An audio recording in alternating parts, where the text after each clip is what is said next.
طبعا القدس يعني مهمة، وقدس لها مكانة كبيرة جدا في قلوب المؤمنين، لأن القدس أول القبلتين.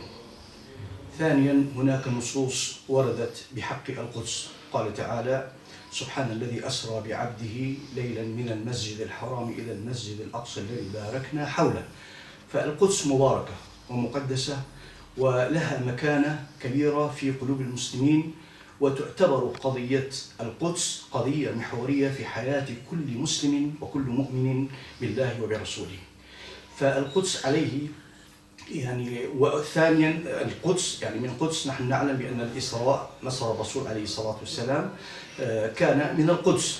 فالقدس لها اعتبارات تاريخية كبيرة جدا، وكما قلت يعني القدس تعتبر مدينة مقدسة وقضيتها قضية محورية في حياة الأمة الإسلامية. أولا قبل كل شيء يجب أن نعلم بأن القدس باقية وترامب يزول ونتنياهو يزول.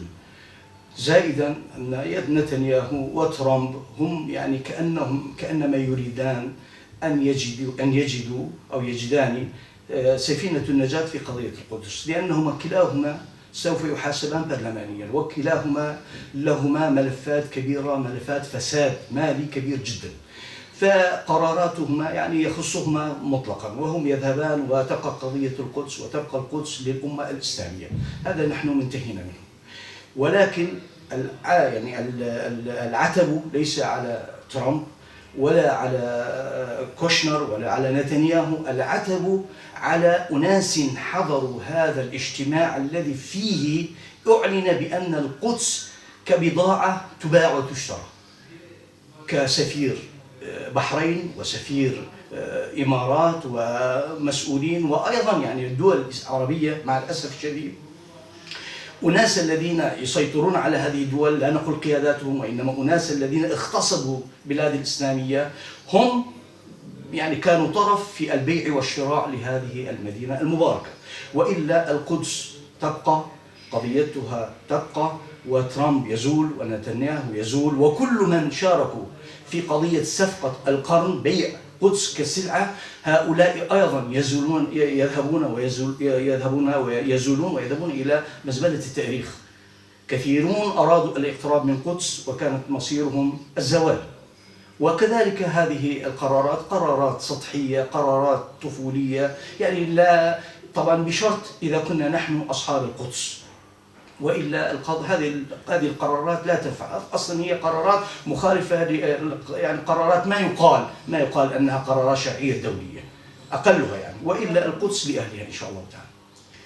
يعني نحن الأمة الإسلامية حقيقة أزمتنا ليست أزمة فكرية ولا أزمتنا أزمة نص. نحن لدينا أقدس النصوص، لدينا القرآن والسنة، نبراس القرآن والسنة هادي، إن هذا القرآن يهدي للتي أقوم.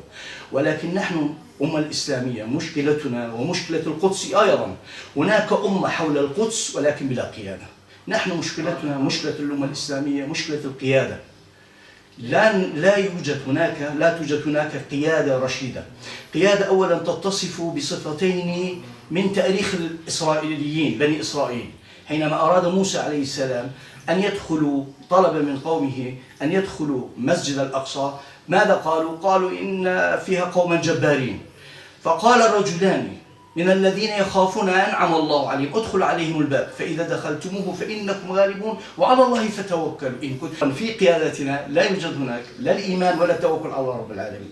طبعا لا يوجد عندهم الإيمان الراسخ، وعليه لا يوجد عندهم التوكل على الله جل وعلا. هذه أولا. ثانيا نحتاج إلى قيادة من طراز طالوت عليه السلام، الذي قال لقومه أو قال لجنده: فمن شرب منه فإنه مني. إذا هناك كان القيادات إذا لم تكن تندمج وتكون هناك لحمة واحدة من القيادة والقاعدة، فهذه الجيوش وهذه القوى تكون هباء منثورا. والغرب نجحوا في هذه النقطة، استطاعوا أن يجعلوا فجوة كبيرة بين القيادات وبين القاعدات، وبين القاعدة الأمة. فنحن عليه هناك فجوة بيننا وبين قياداتنا. ثم قيادة من طراز عمر رضي الله عنه، الذي دخل الكعبة بيت المقدس على حمار ومتواضعا. ونحن نحتاج إلى قيادات متواضعة ولكنها عادلة، عدالة عمر. ونحن في حاجة إلى قيادات من طراز صلاح الدين الأيوبي الذي لم يضحك فترة احتلال القدس من قبل الصليبيين، وقالوا لماذا لا تضحك؟ قال كيف أضحك والقدس تحت وطأة الأنجاس هؤلاء. ونحن في حاجة إلى قيادة من طراز عبد الحميد رحمه الله تعالى الذي قيم قيمة القدس بالدم، فحينما جاءوا إليه ليشتروا قدس بضاعة يعقد معه صفقة كما الآن تعقد صفقات على القدس، أرادوا أن يعطوه أموال وذهب ليملأوا خزائن العثمانيين المفلسة مقابل القدس. قال لهم نحن أجدادنا اشتروا هذا القدس بدمائهم، هل عندكم دماء؟ نحن في حاجة إلى هذه القيادات، نحن في حاجة إلى قيادات تتصف بهذه الصفات. عندئذ والله عندئذ فقط نحن ننتصر والأمة تنتصر، ولا تبقى عندنا مشاكل لا في ليبيا ولا في تونس ولا في مصر ولا في القدس ولا في بوسنا وأي مكان، لا تبقى عندنا أي مشاكل، لأننا عندئذ نكون لحمة واحدة قيادة وقاعدة. ولكننا نفتقر إلى هذه القيادة التي تندمج مع من حوله من أناسه مع جنده مع أتباعه، وعليه نبقى نعيش هذه الأزمات ما دمنا نفتقر إلى قيادة، ما دمنا نفتقر إلى طالوت عليه السلام. الحقيقة هذه الاجتماعات وإظهار المعارضة وإظهار الاستنكار يعني شيء جميل جدا وعظيم جدا، ويعني نطلب من كل من له غيرة على دينه وللقدس مكانة في قلبه أن يشارك في هذه الاجتماعات وفي هذه الفعاليات التي تظهر بأنه القدس قضيتنا، القدس ليست قضية الفلسطينيين فقط، القدس قضيتنا، قضية أمة محمد عليه الصلاة والسلام. القدس قضيتنا لأنه من قدس أسرى رسولنا عليه الصلاة والسلام، وفي قدس اجتمع الرسول صلى الله عليه وسلم بالأنبياء. فعليه هذه الاجتماعات وهذه الندوات وهذه الكونفرنسات جميلة جدا، ومن يعني مفيد أن نعيدها ونكررها وفي كل أن يعقد هذه المؤتمرات في كل مكان. ولكن مع الأسف لا أظن هذه المؤتمرات تعقد في بلد مثل مصر التي تعتبر من البلاد الكبيرة، ولا تعقد في السعودية التي هي مركز الأمة الإسلامية باعتبار.